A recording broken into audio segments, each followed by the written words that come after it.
The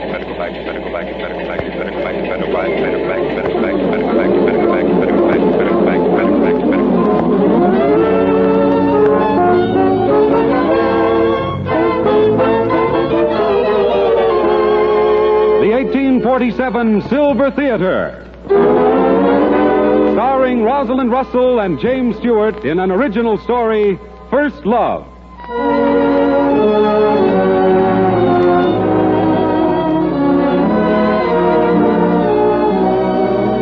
Welcome, ladies and gentlemen, from the International Silver Company, makers of 1847 Rogers Brothers, America's finest silver plate. Welcome to this, the gala opening of their new Silver Theater. This is a big day, an exciting day. The day when glamorous Rosalind Russell and popular James Stewart inaugurate a weekly series of half-hour productions with the first episode of a romantic comedy drama entitled First Love. And in the coming weeks, there will be a parade of other vivid stories starring Hollywood's finest dramatic talent. And ladies and gentlemen, there's still another reason why this is a day to remember. Today, with the coast-to-coast premiere of their new radio series, 1847 Rogers Brothers also present their latest and loveliest pattern in fine silver plate, named First Love. A pattern whose craftsmanship is of the kind never before available except in special order silver plate and sterling silver. I'd like to tell you more about it right now, and I'd like to let you know, too, about the generous gift offer which is being made to every one of you listening in. But that must come later. Right now, the show is the thing, and the man behind the show is the man of the hour. I'm going to introduce a famous personality who will be with us in the 1847 Silver Theater each week to tell you about our stars and our plays. He's worked with most of the great names of the stage and screen. He's distinguished himself on the stage, screen, and radio as both an actor and a director. We're very fortunate to have with us for this series a man who can lend such dramatic and directorial knowledge and skill to its production. Ladies and gentlemen, Mr. Conrad Nagel.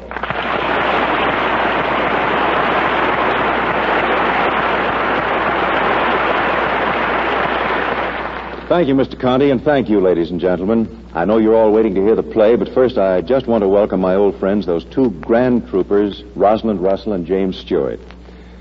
You're going to enjoy them on the air every bit as much as you've enjoyed them on the screen. Incidentally, you have a treat in store with Rosalind Russell's new Metro-Goldwyn-Mayer picture, Love, Live, and Learn, in which she will soon be seen with Robert Montgomery.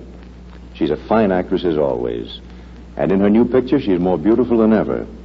As for Jimmy Stewart, that lean, handsome Princeton student of architecture who became an MGM star overnight, well, you'll see this ace among the younger leading men in his forthcoming MGM picture, The Last Gangster, starring Edward G. Robinson. But now for the play. It's an original story written especially for this program by Grover Jones, author of such great screenplays as Lives of a Bengal Lancer, Trail of the Lonesome Pine, and Souls at Sea. Our story is called First Love, and it's about a boy and a girl in Hollywood. But the lights are being dimmed and the silver curtain is rising. And in a moment, you'll hear the story told by Rosalind Russell, who plays the part of Gene Wilson, and James Stewart, who plays Jimmy Parks. We've all worked very hard, and we hope you like our show.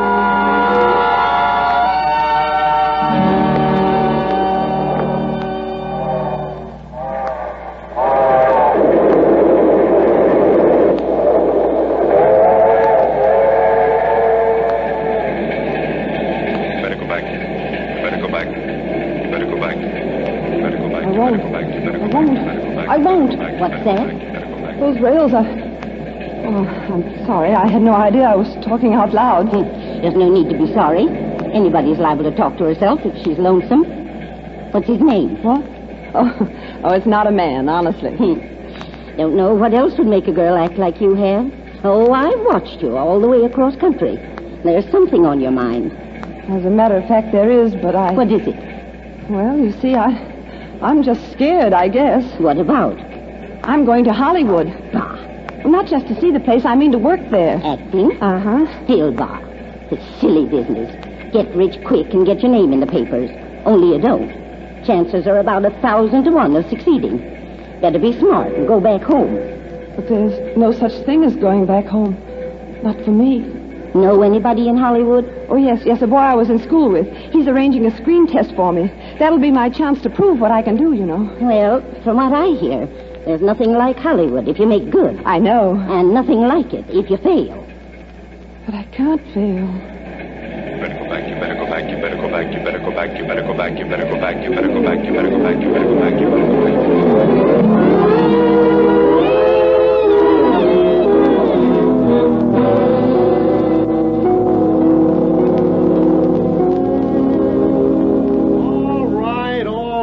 What are we waiting for? The girl hasn't had a chance to rehearse, Bob. She just got the script half an hour ago. Okay, on the line now, Bob. We're ready to shoot. Now, wait a minute, Bob. Let's spend an hour and give the girl a break. After all, she's a friend of mine, and I've sold the front office. Listen, they give me 6 days to make a war picture, and then you want me to sit around here and teach some dame how to act. Now, get her on the set now or it's off. Mike, over here by this vase of flowers. How's it coming, Gene? All right, I think. By the time I study the lines a little longer and rehearse a few times, you know... Look, Gene, I know this is a tough break, but the director's all tired out, and I'm afraid that, well, you're just not going to get a chance to rehearse. But, Joe, I can't do a scene like this without a Joe, bring the girl and let's get going. Step on it. Come on, kid, troop it through. But, Joe, my makeup, my hair, the lines,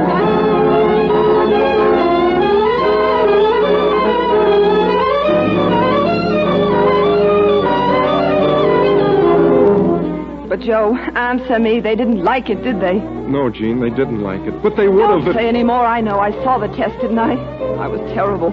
Awful. And I heard what that director said. He couldn't use me even if he was making slapstick comedies. Well, he's right. I know it now. I'm no good. I was lucky I found it out this soon. I can't act. I can't act. I can't. I'm afraid we can't use you. But I used to pose for commercial photographers in the East. I did quite a bit of that. I'm afraid you won't out here. You see, we don't do much of that kind of work on the coast. Sorry. You see, I've done quite a bit of modeling. They always told me I had a good figure for ready-made. Well, you can leave your name, but we already have over 50 girls on our waiting list. Sorry. Sorry, see how it is, Miss Wilson. We won't have any more openings for sales girls until Christmas. Sorry. Christmas? Well, that's months.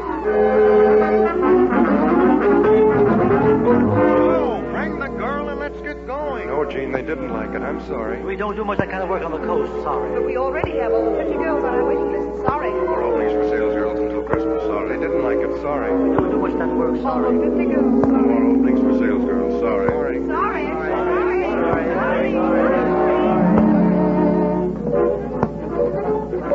You better go back. You better go back. You better go back. You better go back. No. Stop it. I can't go back. I can't go back. I can't go back.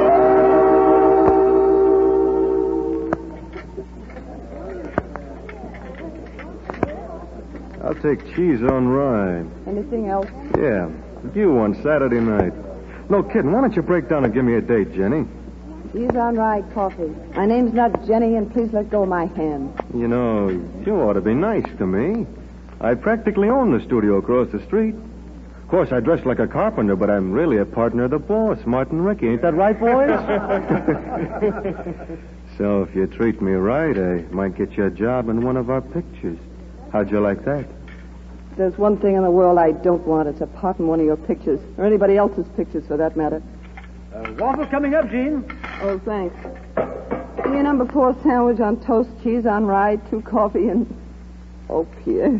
What's the matter? Not getting you down, is it? Oh, it's got me down, those oafs. Making passes at me, that cheap line of wisecracks. And why? Because they know it gets your goat.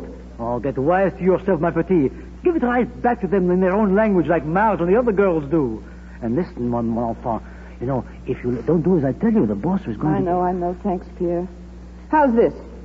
Hey, you. Where's that waffle I ordered? Are you embalming it? Oh, magnifique. Well, here it is. Not so good, but make him like it. Will I? Hey, sister, where's that waffle I ordered? Here's your waffle, brother. And your coffee's coming right up. Oh, thanks. Must have in large orders bicarbonate of soso. I beg your pardon. Bicarbonate of soso. Needing very bad on stage heaven. He means bicarbonate of soda, Gene. Must be for Martin Rickey.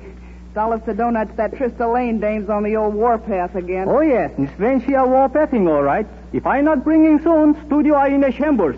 Martin Rickey, no... having double indigestion and Trista Lane are very well.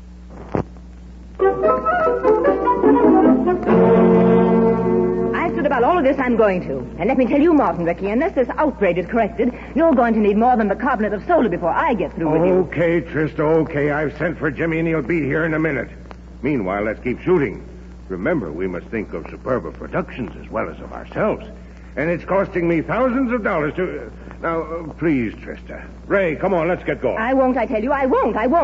Not if it costs $1 million, I won't. Get the idea, Ricky? She won't. Quiet, Harry, quiet. What, you want me, Ricky? Jimmy Parks, I'll say I want you. Wanted you. Where's that magazine? Listen to this. Just listen to this.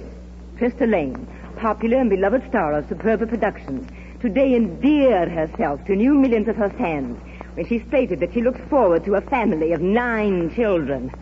Did you put that in that magazine? Well, yeah, of course I did. And you call yourself a publicity man, writing stuff like that for Trista Lane, the glamour woman. Why, Now, wait a minute, Trista. Now, take it easy. We just felt that the time to change, it was time to change the approach in your publicity. We want to make the public... Sure, we have to lay off that glamour woman stuff. Like Jimmy says, there's a gimp in your glamming. Ricky, are you going to stand for this? That's what it's costing me? No, Trista, I'm not. Now, listen here, Jimmy. I want to... No, Ricky. Now, you listen to me. Now, just remember this. Her glamour was my idea in the first place. That's my glamour. It's my publicity stories, my build-up that made Trista Lane. Why, Sure. He even made the critics believe that your dumbness was repression. Oh! Now, quiet, Perry, now. We've used this glamour angle as long as we could, Trista, but now that you're getting older... Old? Why, you cheap scribbler. A cheap... Ricky, are you going to let her A stand cheap scribbler? How do you like that? Did you hear me? A cheap scribbler? Listen, you. I made roadshows out of your last 3 pictures, yeah, and what were they? Trista Lane meets David Montrose in the desert. Trista Lane meets David Montrose in the hospital. Trista Lane meets David Montrose in a canoe. 24 reels of heaving bosom and no plot. Oh, that's done it. If you think that you can... Oh, here we are, Mr. Ricky, sir. Bicarbonate of soda. Yeah, give it to me. Okay. The executioner drank a hearty breakfast. Now, get off this lot. You're fired, both of you. No, we're not. We quit 5 minutes ago. Come on, Perry. And just for your information, my flat-brained friend, you're throwing away about $5 million. I said get. Who said $5 million? What are you talking about? Well, I'll tell you what I'm talking about. I was just about to turn over to you a girl I've discovered who would have made Trista Lane's success look like a wet firecracker. But now I'm going to take her to another producer, somebody who'll appreciate a Jimmy Parks build-up. And boy, this girl's going to get it. Come on, Perry. We're interrupting one of Mr. Ricky's A pictures. Yeah, and A is for awful.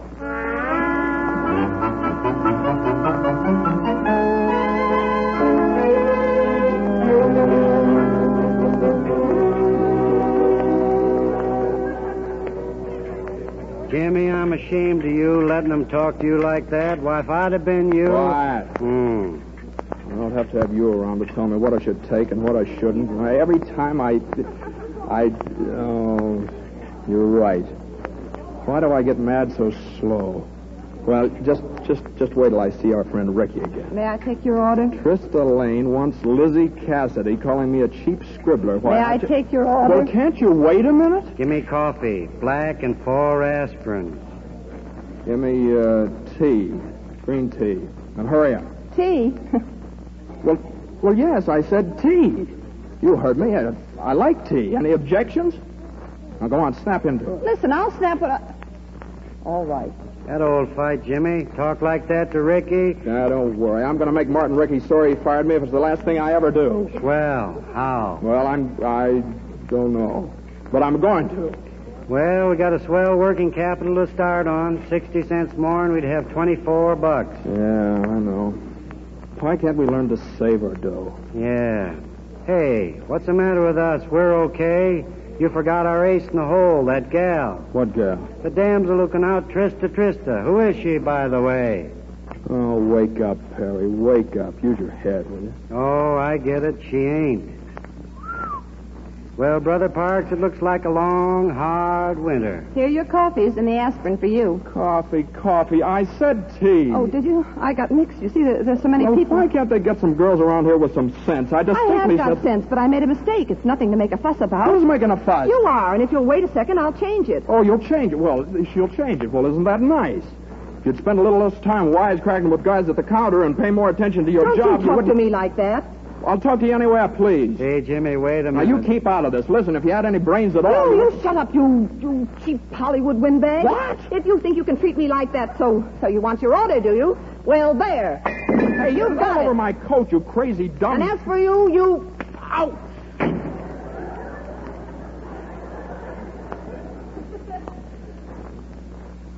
Well, now look what I've done. Huh? I got to blow off so I insult a kid like that. I stay cool for Ricky and insult a girl. Well, that's great. I'm doing all right today. Hey, wait a minute. Where are you going? Where do you think I'm going? But, Jimmy. Hey, Cook, that girl that just came out here, where is she? Oh, Jean? Out there in the alley. Say, are you the one that made her cry that way? Look, I'm sorry. Please don't cry. I'm not crying. Go away. Leave me alone. Well, no, listen to me, please, no. I'm not like that, really. I wouldn't sore at you, even if I had. Leave me alone. It doesn't matter. No, it matters a whole lot. Now, come on, tell me it's okay, will you? Here's a handkerchief. I don't need it. Oh, thanks. Here, you better sit over here on that box. You get your uniform all dirty in the garbage. I don't care. Here's your handkerchief. Oh, no, you keep it. That's okay. You keep it. Say, is that real? What? That curl above your left eye. Oh, please don't kid me anymore. I can't take it. I thought I could, but, well, No, I'm not kidding. Honest, I'm not. Gosh, if you just knew how low I feel. Oh, it's not just you. It's a lot of other things that have been... But I've just got to do something. See, when a fellow feels ashamed, I don't know. Well, if it was 15 years ago and my mother here was here to give me a licking, I'd... But you can smile after all, huh? Oh, forget it. It's all right. You sure? Sure. Say, I got an idea. Hmm? Yeah, now, here are a couple of tickets to the preview at the Chinese tonight. Now, suppose you call up your boyfriend and tell him to come... But, wait a minute. Don't tell him what a heel I've been. He'd be down here and take a swing at me, you know. But, what is he, a big guy? No. Oh. Little guy? No. Oh, a medium-sized guy? No. Oh. I get it. I don't believe it, but I get it. Well, then, why not you... no. What? Well, of course, it was just a crazy idea, but I just thought maybe you might go with me. That is a crazy idea. But I might. What do you mean? Hey, how's about clearing the alley? I got a delivery to make. Okay, make it, my friend. Now, look, what's your name anyway? Where do you live? Now, I'll call for you about...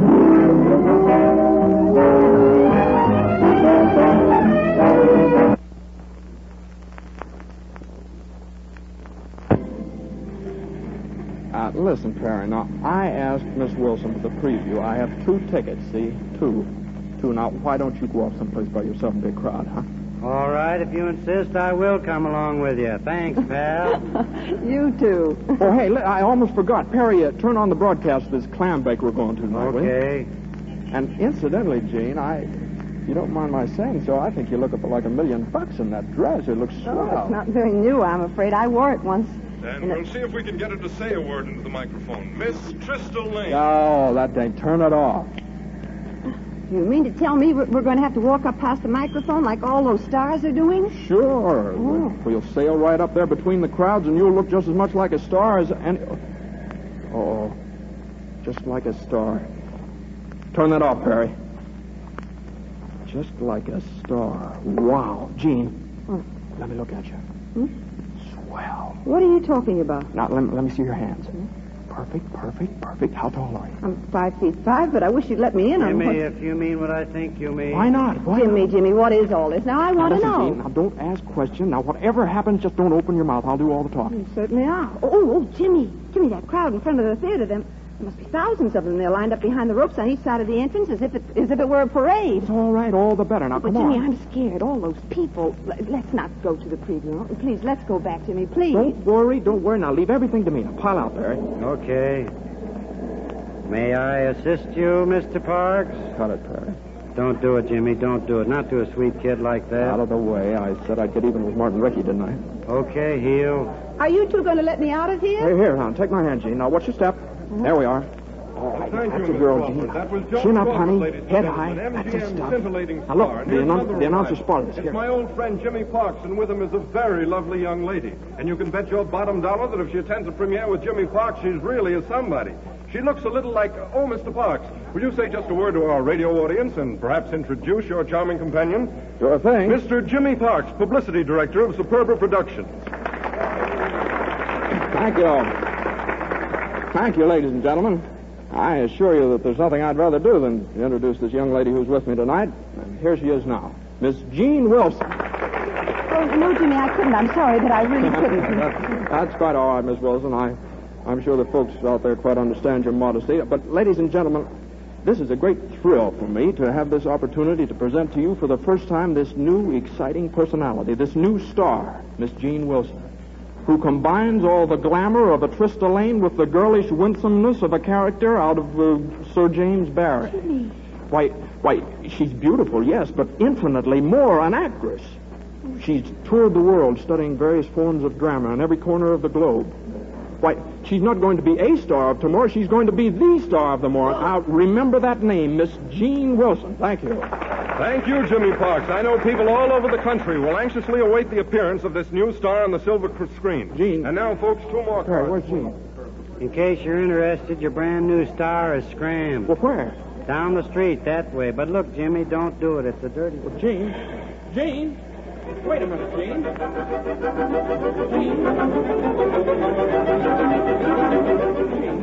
Now, Jean, no, just a minute. Now, you've got to understand. Don't talk to me. Leave me alone. Aren't you satisfied? You had your joke. Now run along. Joke?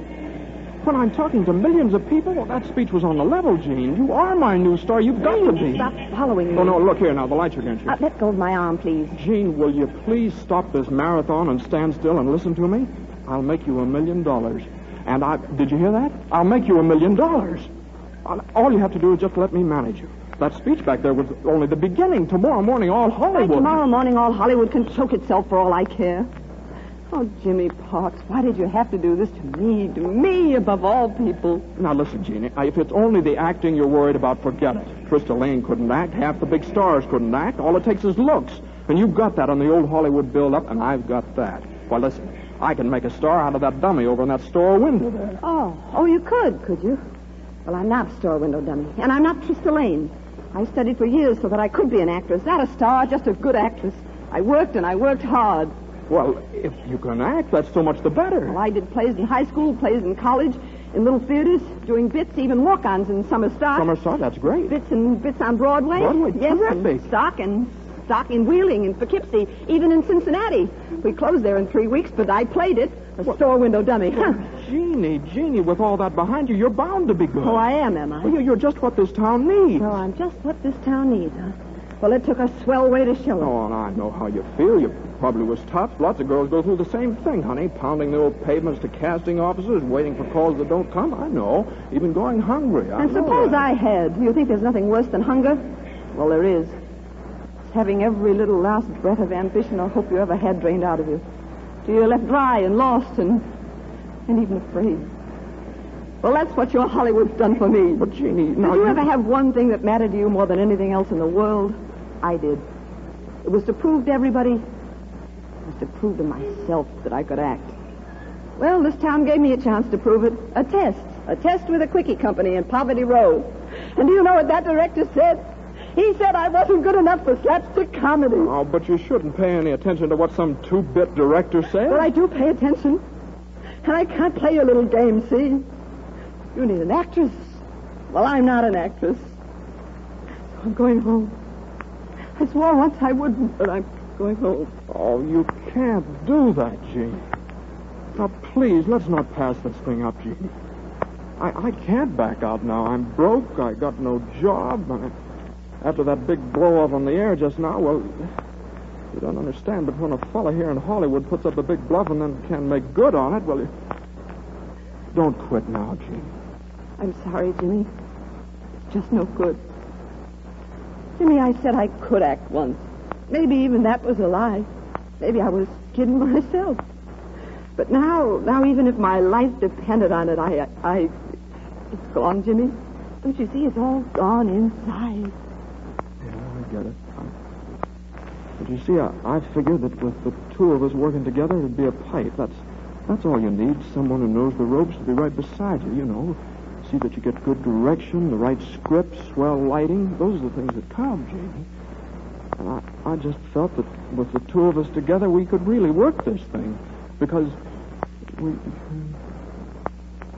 well, that was an idea anyway. I just thought it'd be fun trying.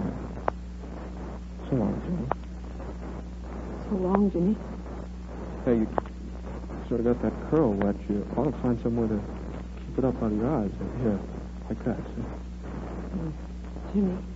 Yeah, Jimmy. You know that about our doing it together. You standing by me all the time and you seeing me through and you say that again. I would, Jeannie. I would, so help me. It'd be just two of us against this town. That way we couldn't be licked. Believe me, Jeannie, we couldn't. Now say you'll do it. Say you'll do it. Remember, I can't act now. I mean, I'll let you down. I'm warning you. Take that chance. Say yes, Jeannie. All right, Jimmy. It's crazy, but as long as it's both of us together, I'll try. Oh, Jeannie. Jeannie, I could kiss you. You could, Jimmy. You have.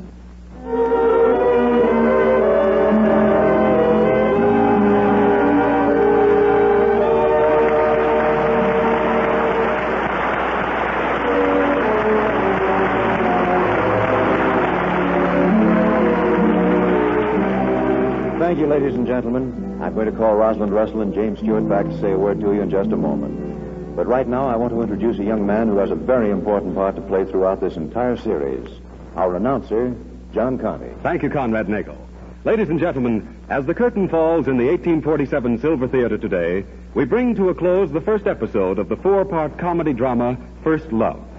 But the curtain is just rising on the exquisite beauty of 1847 Rogers Brothers' sensational new silver plate pattern, also called First Love. And so that you may know the richness and grace of First Love, 1847 Rogers Brothers offer you an exquisite example of this new pattern, which will add distinction to your dinner table or cocktail tray. A finely wrought special serving fork for hors d'oeuvres, certain meats, patties, and any number of things.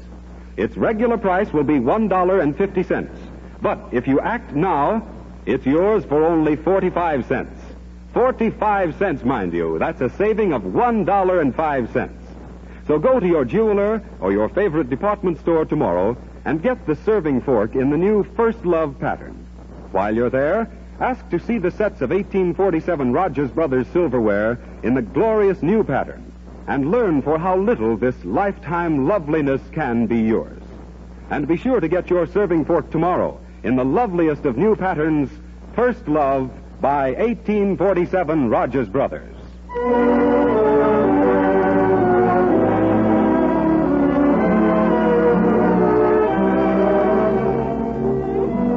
Here come our stars, ladies and gentlemen. Conrad Nagel is bringing Rosalind Russell and Jimmy Stewart out in front of the curtain.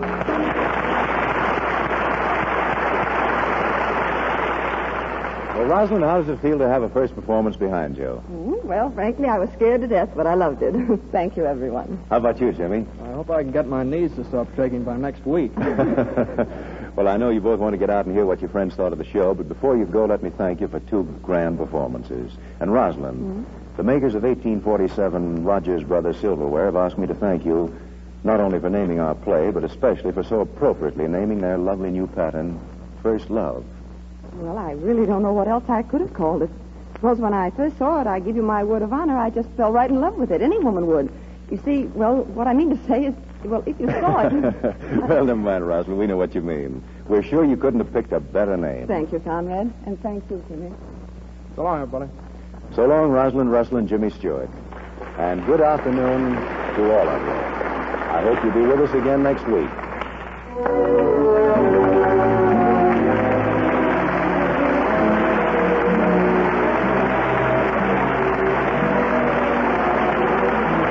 The Hollywood romance of Gene Wilson and Jimmy Parks, as played by Rosalind Russell and James Stewart, will be continued in the second episode of the 1847 Silver Theater production, First Love, next Sunday evening at 5 o'clock Eastern Standard Time, with Conrad Nagel directing and special music by Felix Mills. This is John Conte speaking for 1847 Rogers Brothers. This